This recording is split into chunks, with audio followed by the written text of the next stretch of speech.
Assalamualaikum warahmatullahi wabarakatuh. Salam sejahtera untuk kita semua. Selamat datang di channel kami blog DNA 3 Janda blogspot.com dengan komunitas kami Jiwa Takwa. Jagalah ilmu warisan akan tetap ada, wariskan anak cucu. Jangan lupa like dan subscribe, bunyikan loncengnya agar selalu dapat video update dari kami. Marifat nama dan mengenal Rabb. Marifat nama dan mengenal Rabb. Assalamualaikum. Salam hormat untuk semua dan mohon maaf bila tidak sesuai dengan ketinggian ilmu pembaca. Tidak sempurna ilmu mengenal Allah sebelum mengenal diri. Tidak sempurna ilmu mengenal diri sebelum mengenal asal kejadian diri. Tidak sempurna ilmu mengenal asal kejadian diri sebelum mengenal nama-nama, baik nama diri, nama napas, nama darah, nama wajah, dan bahkan Allah sendiri punya nama rahasia yang sering disebut asma yang ke-100.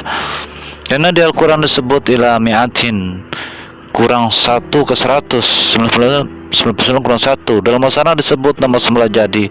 Sebab memang ilmu yang diajarkan awal langsung kepada Nabi Adam adalah ilmu tentang nama-nama.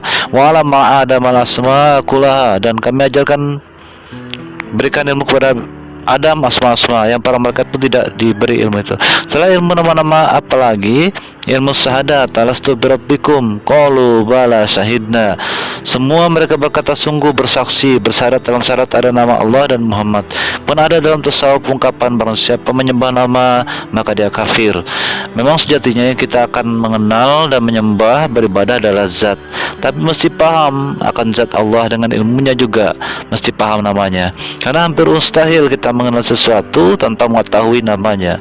Misal orang kita kenal dengannya, maka lebih sempurna dengan mengenal namanya. Sejalan dengan Syekhul Islam Al-Imam Al-Ghazali yang menyatakan man arafa rabbahu faqad arafa nafsahu. Barang siapa mengenal Rabbnya maka sungguh akan mengenal nafsnya. Allah memberinya ilmu tanpa belajar dari manusia, dan Allah menceritakannya tanpa melalui ujian. Bagaimana Abu Talib Al-Maki telah sebutkan juga tentang mengenal Allah dan bertakwa kepada Allah. Bagaimana dalam firman-Nya surah Al-Anfal ayat 29. Jika kamu bertakwa kepada Allah, kami akan memberikan kepadamu Furqan. Sesungguhnya cahaya yang dapat membedakan antara yang benar dan yang salah, Allah sendiri yang akan mengenalkan kepada insan tadi tentang banyak ilmu, tentang jiwa dan lain-lain. Bila kita sudah mengenal Rabbunallah, maka cukuplah Allah untuk kita, sebagaimana firman Allah dalam surah Az-Zumar ayat 36. Bukankah Allah cukup untuk melindungi hamba-hambanya?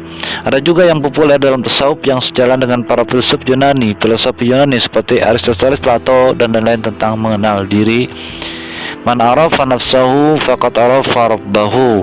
Barang siapa mengenal dirinya maka akan mengenal Rabbnya. Tapi dibantai Imam Al-Ghazali dengan yang di atas. Karena membingungkan, silakan cari referensinya. Mustahil juga bagi kita bisa mengenal diri tanpa petunjuk dan pengajaran dari Allah juga lewat guru-guru kita. Karena ilmu itu adalah cahaya yang mengisi hati hamba-hamba yang terpilih. Barang siapa mendapat hidayah maka ia mendapat kemenangan yang besar. Begitu pula sebaliknya. Hidayah adalah istimewa, maka tiada berhenti selama lepas kita berhembus untuk berdoa, ihdinas siratal mustaqim, berikan kami jalan yang lurus. Allah memberikan hidayah kepada siapa saja yang dikehendaki tanpa ada intervensi apapun. Maka ma'rifatullah dengan sebenar-benarnya takwa kepada Allah dan mukhlishina lahuddin.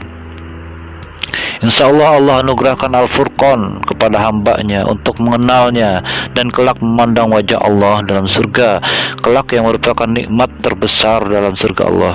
Saya pernah belajar tentang hakikat iblis. Selain dua metode di atas, ada lagi satu metode yang dipakai oleh mereka adalah man arafa aduhu faqad arafa rabbahu. Barang siapa yang mengenal musuhnya maka dia akan mengenal Rabbnya. Barang siapa yang mengenal sejatinya musuhnya dalam hidupnya maka akan mengenalkan kepada Rabbnya. Karena dengan mengenal musuh dalam hidup niscaya akan membuka hakikat ketuhanan dan kehidupan.